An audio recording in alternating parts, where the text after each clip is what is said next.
Everyone, welcome to another episode of the Muddy Waters YouTube series and podcast. My name is Philip Macko. I'm a five-time published author. I'm your host today. I wanted to tell you that today's session is going to be very valuable, so I hope you stay through the entire interview. In previous episodes, I've really tried to focus on what you as an individual can do to keep yourself safe from scams, from intrusions, from all the cyber risks as an individual you may face.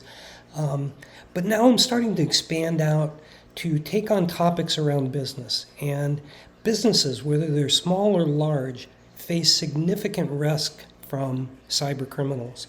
And in today's interview, I have a chance to talk to a 2-decade plus experienced CIO named David Daichendt, who is going to give you some tips, tricks, tools, and understandings into how the bad actors do what they do, what they're after, and most importantly, ways that you can protect yourself and your business. So listen, I hope you get a lot out of this. Please share it with friends that may own businesses that you know. It's good to share it amongst peers at the office. It's got a lot of good information, so here we go in the interview. Welcome to another session of the Muddy Waters podcast and YouTube series. And today's going to be a powerful session. This is about threats and the ways you can protect yourself. And I'm really honored to have a guest on today, Dave Daichendt. And look, Dave and I go way back. We served in the Army National Guard as MPs together. We were roommates together back in the day in the Youngstown, Ohio area. But since I left and moved to California, Dave got his bachelor's in computer science and math. And for the past more than 2 decades, and correct me if I'm wrong, Dave, but for the past more than 2 decades, has been working in chief information officer and VP roles, senior leadership roles, in exactly the space we're going to be talking about. So, yeah, Dave, listen, welcome to the episode. I'm honored to have you. And how's your day going? Great. Glad to be here. Glad to be able to share a little bit of information that might be helpful to a few people. Yeah, thank you. And it's important, and all of you tuning in today, it's important that the tools have evolved and gotten so much more sophisticated. For example, there's an engineering firm in the UK who lost $26 million. They announced it 2 days ago, but I think it happened within a week or so. Literally, cyber criminals used AI to create deep fakes that look like the executives from this company, and they held a fake conference meeting that this person was invited to, and he ended up making 15 transactions worth $26 million. So today we're going to talk about, emerging threats. We're going to talk about traditional threats. We're going to talk about safeguards. Let's start with this, Dave. What are some of the things that individuals and companies both need to be concerned with as it relates to the bad actors that are out there? Well, a lot of the things that are happening today are happening behind the scenes, and some of them are very technical. So you have to be able to protect yourself. Some of them are social engineering. They're people interacting with you and trying to con you into something. But I'm going to start by talking a little bit about the technical aspects of what people can do and what's happening. So one of the things that is applicable both to individuals and to businesses are updates. You often see your Microsoft operating system, it wants you to update. It wants you to do these security updates. And a lot of people try and ignore that or push it off, or that is critical because it doesn't matter how much security you have on your network. If you have a flaw in your operating system that a bad actor can use as a hole to get through your security, none of that security matters. They have a direct pathway into your computer from your computer, if you're on a business network, into everybody else's computer. So updates are critical. And an individual computer or an individual family's household, they might have 3 or 4 computers that need to be updated. In a business, there could be 20, 30, 100, 1,000 of them. So businesses use tools to do that. We have agents that we put on people's computers to make sure they're constantly updated. And we whitelist and blacklist those things because, believe it or not, Microsoft does put out some bad updates that mess things up. But as an individual, you want to just make sure all those updates are done. Okay, that is the first ring of security, and security is is a ringed approach. You should have multiple layers of security. The first one is your PC, obviously. Another important thing that both individuals and businesses should take advantage of is backups. So in all the ransomware scams, what happens is some bad actor gets on your computer. They encrypt data on your computer, steal it, encrypt it, and send you a ransom note. And if you give me this ransom, I'll give you your encryption key to get your data back. Sometimes they actually do give you that. Even if they do, it's so messed up that it's very difficult to get working again. But one of the sure ways to defeat that is have a good backup. If you have all of your data backed up from before they got something on your computer to encrypt it, all you have to do is go to that backup from that period, restore it, and you can ignore them. You might lose a few days of data, but you have your data back. You didn't pay anybody a ransom, and it's not encrypted. You don't have to decrypt it or reinstall anything. For an individual, there are lots of online backups you can use. For businesses, we tend to be a little more sophisticated. We want to have something that has a device on site that backs up your data in your server, or the data that's stored on your server, which most data should be in a business environment. And then it can also act as a server if something happens to your server. So it can actually substitute for your server. But both of those scenarios also put something in the cloud, because even if the device on your local network gets broken into and encrypted, we still can go to the cloud, run your server from the cloud, or get your data back from the cloud. So those are a couple starting points. Do you have any questions on those, or do you want me to go into some other things? Yeah, I actually do have a question. So I love the idea of the ringed approach to security, and I think you're starting with fundamentals. And here I am sitting here, I have a Mac. I'm looking at Microsoft having 2 updates I didn't install yet. Guess what I'm going to do right after this? Yeah, you but definitely want to keep up on those updates. Absolutely. Yeah, I do have a question on backups. For those of you who are individuals, when we don't have the bandwidth and financial resources to have massive IT environments, are you at risk if you have a backup to a local hard drive that's attached to your computer? Should it be a separate thing? Should you unplug it after the backups and replug it in, or should you do it on the cloud? If it is plugged in when a invader gets on your computer, it's compromised. Not only will they get that data and encrypt it, they will destroy it. So if that's the simplistic route that you need to take because of cost or whatever, unplug it. Do your backup, back it up to an external drive, unplug it, keep it separate from your PC, and do that every once in a while. The problem with that is what the bad actors are doing now is they're invading your computer and then they're not doing anything about it for a while. Okay. They'll infect your computer and they'll let it sit for 3 weeks, right? During that 3 weeks, they're just gathering information very unobtrusively. They don't want you to know anything's going on yet. In the old days, as soon as somebody did something to your computer, it started running slow and you get all these weird windows popping. No, these days they're much smarter. They're going to sit and observe you for a while. And then on a 4th of July holiday, Friday afternoon, in the case of a workplace, after everybody's gone home, that's when they start doing their dirty work, right? Mhm. So if you've been doing your backup for the past 3 weeks and they've had all of your stuff infected for the past 3 weeks, all of those past 3 weeks backups are infected. So there's nothing you're going to do. Wow. So that's why we want to have something in the cloud that's unavailable to them. And also, what businesses do is they encrypt their backups. So it's an extra layer of protection so that the bad actors can't get access to those backups in the cloud. Wow, this is a whole new world, and AI is changing even the complexity in the toolkit for scammers. So that was all fascinating and super helpful. Let's talk a little bit. What are the tools that individuals and corporations can use behind the scenes to keep themselves protected? Okay, so one of the best things that businesses can do, we talked a little bit about the scenario where the bad actor waits until Friday afternoon. Okay, so Friday afternoon, the bad actor releases his virus and it pops an alert because you have antivirus. Anybody with any sense today has some kind of antivirus on their computer. So it detects this thing Friday afternoon when they start doing bad stuff. It pops an alert. Well, your IT person or your MSP, which is a company that takes care of your IT, they're going to get an alert. Unfortunately, nobody's working that weekend, so that alert's going to sit until Monday generally. By the time Monday comes around, the deed's already done. And the way to mitigate that is something called a security operations center. And most of the good antivirus applications these days have a manned security operations center working 24/7. As soon as that alert is popped, they're instantly notified. A human is instantly working on your issue. They detected something's wrong. If they can't immediately mitigate it, they will shut down your computer and shut down access to from your computer to all the other computers.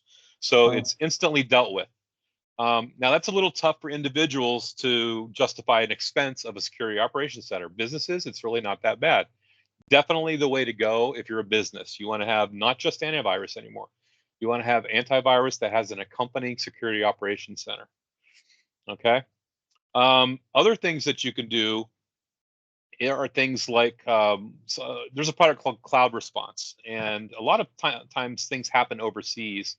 And when things are initiated overseas, it's a trigger point that allows software to say, hey, something's wrong here. Why is Bill logging in from China? Bill doesn't live in China, right? So it knows that, and this is where the AI stuff comes in a little bit. It knows that you don't live in China. It sees a China login. It instantly pops an alert, even though it hasn't really detected a virus or anything wrong yet. It notices something's wrong here.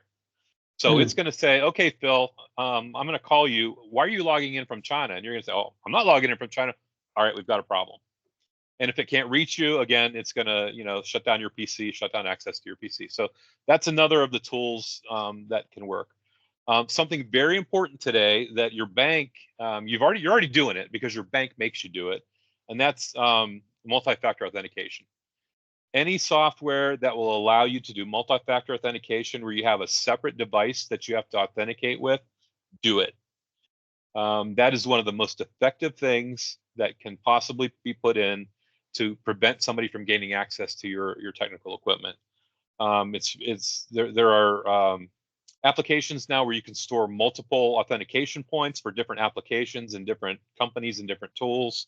That is a very effective measure. Take advantage of it every chance you get. Some of the other things, the so everybody loves Microsoft 365, right? Mm. And it is a good tool, and it's the future, and everybody's going to it. There's only one issue with that. You are now trusting Microsoft with your data, right? It's no longer stored on your PC; it's stored in Microsoft's cloud, and at Microsoft's whim, your data can be gone. So one thing, especially if you're a business and you have data that is on the Microsoft 365 platform, you want to have some kind of additional backup. There's a product that we use for our clients called Drop Suite, and it basically backs up everything on Microsoft 365. All of your email, all of your data files that are on 365 does a backup. Another huge thing, especially for businesses, I did a seminar with a local newspaper a few weeks ago, and I did some research for it. 85 to 93% of breaches happen because somebody in your company clicked on something that they shouldn't have, right? That's a huge number, right? People and the bad actors are so sophisticated now. It's so hard to tell. You think you're reading an email from the CEO of your company, and there's one letter off. An L in his email address is an I, right? And that's the only clue that there's anything wrong. And he wants you to go get gift cards for your employees for a company event, right? And you go do it, right? Well, if you had been through some training, you would know not to do that. And there are applications and programs out there. One of the things that we do is we actually set up fake phishing schemes and we distribute them to our clients' emails, and we see who falls for it, right? And whoever falls for it, the idea is not to embarrass people and make people feel bad. The idea is to educate people. Whoever falls for it, we put them in a training group, and we train them on the specific thing that they fell for. And this software actually does that all automatically. So as soon as we put them in this group, it already automatically starts sending training out to them. They take the training, they get educated on the things they need to know, and it doesn't happen. So that's a big thing. And the podcast that you're doing is a great start on that as well. Watch the people that have experienced what's going on, learn from it, and don't do it. Have your kids watch it. That's a big thing too. It's not, a lot of times it's not the guy watching this podcast that's going to do it. It's his son, or it's his wife, or it's his grandmother, right? So get your family 100%. to watch these things too. I often send my kids, different articles that I've read about things that are going on, just to educate them so they're aware of things, right? There are more sophisticated things like vulnerability scans, basically that crawl your networks and look for vulnerabilities, security is basically how much money do you want to spend. I can make you as secure as your budget. The key is to finding ways to have the greatest impact in security for the most reasonable amount of money. And there are those midpoints where you can just figure it out. It's affordable to you, your family, or your company, and it gives you a feeling of security. So it is a balance. It is a ringed approach. Yes, you should a layered approach. Everybody should have antivirus, obviously. Another thing, and this is probably a biggie too, firewalls. All right. Do you know what a firewall is? Sure do. Okay. So, Microsoft has their Microsoft firewall, right? That's on your PC. It's useless. Once the people have gotten to the point where they're trying to breach the firewall on your PC, they are inside your network, right? They have to get through your network to get to your PC to hit that firewall. They're already in. Oh, wow. So the right thing to do, and every business should do that, bar none. Individuals can do it for not that much money either, but everybody should have a hardware firewall. That is a device that sits between your ISP, your broadband provider, and the rest of your network. And it is a blocking point to keep people out. Much more effective than any software firewall that you're going to come up with. The company that we use for most of them is called SonicWall. They do have units. They're a couple $100s that a small business or a home can use. Very effective. Just make sure you keep them updated. But if you don't have something like that, it's not just your PC that these people are going after. They're going after your printer. If you haven't changed the credentials on your printer, if you left the credentials to log into your printer at the standard that they came with from the factory, don't you think they know what those are? Once they get in your printer, that is an entry point into the rest of your network. That from your printer, they can get to other PCs on your network. So all of that has to be taken into consideration. Change all of your passwords on all of the equipment that you get. If you have a switch on your network, if you have like 4 or 5 PCs and they are connected by a switch, log into that switch and change the admin credentials on that switch, so that bad actor can't get into that switch and lurk in your network and do bad things to you. There's so many things. I mean, this is kind of a quick briefing on some of the things, but these are ones that could be very helpful to people. Look, I do have some follow-up questions, but I'm going to say this. I remember when I watched Nightmare on Elm Street, and the movie freaked me out, and I was starting to get adrenaline flowing and sweating a little bit.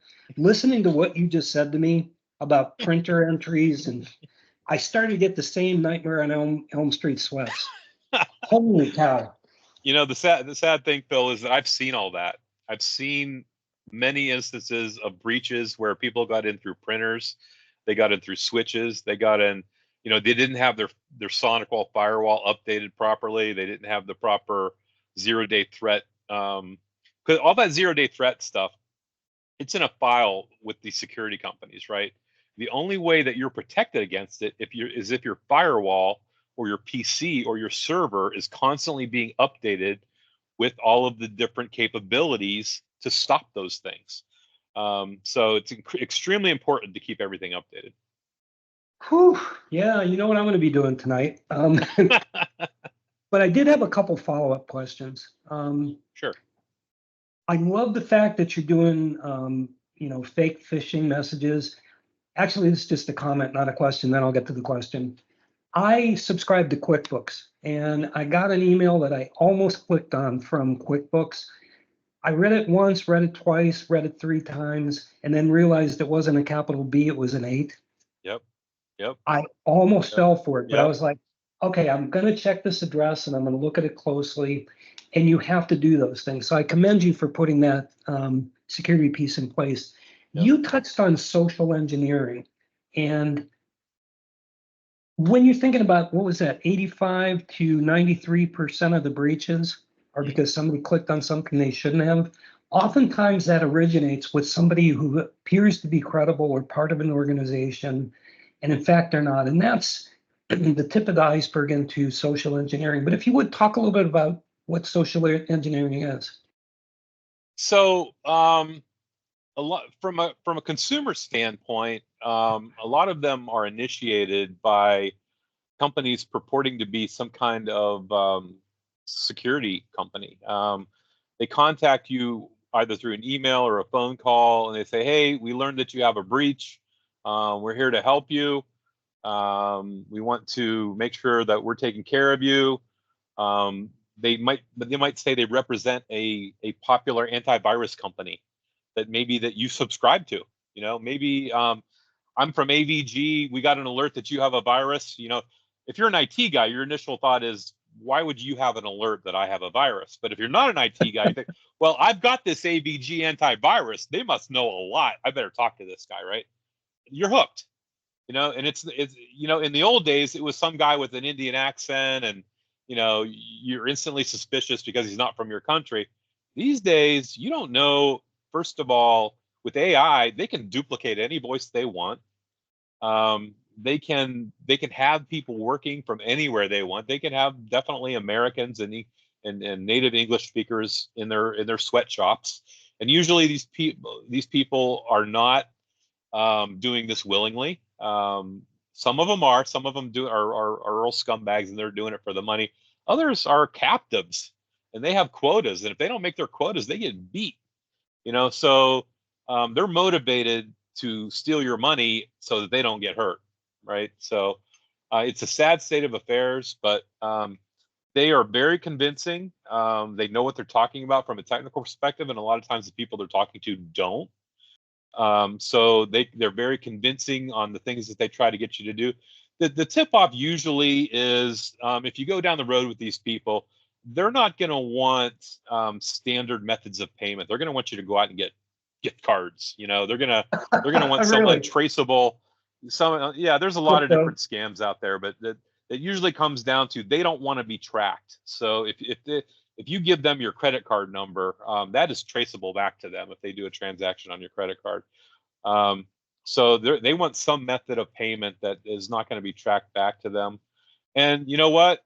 We'd spoken before you started recording this about the pig butchering thing. A lot of them will string you along for weeks, and they'll try and build you up to the big, they might even give you some money. Hey, this is a great thing. And they're just trying to build you up to the point where they can get a real good killing off of you. But the bottom line is, if you're contacted by a company, don't just go along with what they say. Contact that company by another means, either through another phone number that they didn't give you, that you found online from the actual website of that company. Most companies are very receptive to phone calls like that. If you call AVG and say, "Hey, do you guys having people call me? Here's my name." They'll say, "No, sir, that is not us. You're in the middle of a scam." So don't take to heart the things that people tell you, especially on the phone or online. It's full of criminals. Do your backup homework about checking on things that people are trying to talk to you about that are unsolicited to you. And doing that, you can avoid most of them. Yeah, I want to pick up on something you said, and then I want to pick up on another thing you said. And I know we're getting closer to the wrap time. I know it's 8:30 your time, so I don't want to keep you up till midnight. But this has been fascinating and engaging, and I've learned a lot, and I thought I knew a lot, so thank you. When you talk about scammers, phishing scams, using alternative payment methods, that's different than identity theft, right? With identity theft, they're trying to get your credit card number to set up synthetic accounts and do other things. If, however, they're looking for alternative methods, that indicates something a little bit different and just as nefarious. Am I correct? Yeah, identity theft is, they don't necessarily want your credit card number. They want your personal information. They want your social security number. They want the information they need to open an account in your name. And once they've done that, you'll never even know about it because they're going to set up the email address of that account going back to them. They're going to set up the phone number of that account going back to them. You're never going to know about it until they have not paid on that, and the creditor tries to search and find you and uses your social security number to find you and say, hey, you owe us all this money. You'll have no clue. That's identity theft. They want to become you. Um, the thing with credit cards now is that, the credit card company, that's their problem. It's if your credit card number gets exposed and charges are made on your credit card, that is not your responsibility. That is the credit card company's responsibility. So that that's still a thing. Like they'll put the scammers or the readers in the gas stations and things like that to get your credit cards. They'll try and charge it. That's a short term thing though, because they're going to get found out. There's only going to be so many transactions that credit card company is going to allow to go through before they contact you. So that is not a long-term viable option for the crooks. That's a different kind of thing. And the identity theft is completely different. They want your personal info. So Yep. there you go. Makes sense. Thanks for clarifying. And I want to pick up on the other thing you said. Oftentimes, scammers are being held against their will. I was shocked to learn, and by UN statistics in the country of Myanmar alone, there are over 120,000 human trafficking victims who came to Thailand and were taken across the border to Myanmar under Yeah. the guise of being hired on a job. Yep. And they are working 16-hour days. They're being Yep. electrocuted, beaten, Yep. imprisoned if they don't hit quotas, sometimes killed. Yep. It's mind-boggling. It is. It's crazy amazing, and it's unbelievable to me that governments in those countries, they must be aware of it, and there must be corruption that they're letting it go by. I just can't understand how that could be going on in a place and nobody could be investigating it. So it's really sad. That's why we need to stay alert, and that's why this session was so valuable. And I hope all of you listening, I hope you got something from it. I hope it gave you a Nightmare on Elm Street moment about something in your system that you can make more secure, steps you can take to protect yourself. Dave, you are a wealth of information. And like I said, I've learned so many things from you. I appreciate the common sense approach you take to things, but also the intensity behind some of the things you've said and how important they are, and bringing it to a common sense level for things we as individuals can do as well as companies. Just really, really value this time. So thank you so much.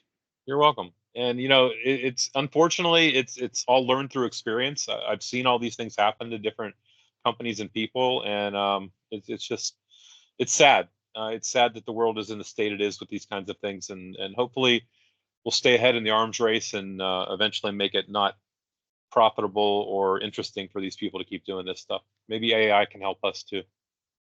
Maybe so. Man, such an honor to have you on. So good to see you again, my friend. Let's stay a little closer in touch, huh? Absolutely, man. Let me know the next time you're in town. We'll do something. Will do, brother. Thank you. All right, man. Hey, thanks everybody for hanging in. I know it was a longer episode than normal, so I really appreciate you sticking through because it was some important information, as I'm sure you agree after listening. Um, as always, if you got something from this episode, please click the thumbs up button. If you haven't done so already, please subscribe. And please also share this with others who might benefit from some of the things that were covered today. I hope you have an excellent day. I hope you tune in for the next episode. And thank you again for joining me at the Muddy Waters podcast.